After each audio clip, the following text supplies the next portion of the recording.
How to increase limit on Revolut. Now, first of all, I won't be able to show you directly from the application itself because it will be hidden due to security purposes. But what you have to do is very easy.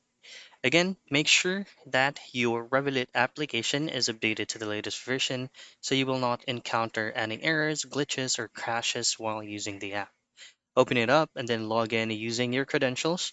And for you to be able to go into that option by increasing your limit, is just head over to security. Once you're in security, all you got to do next is just choose on wealth protection that helps you protect transfers, card payments, and accounts via selfie check, which will serve as your security verification process.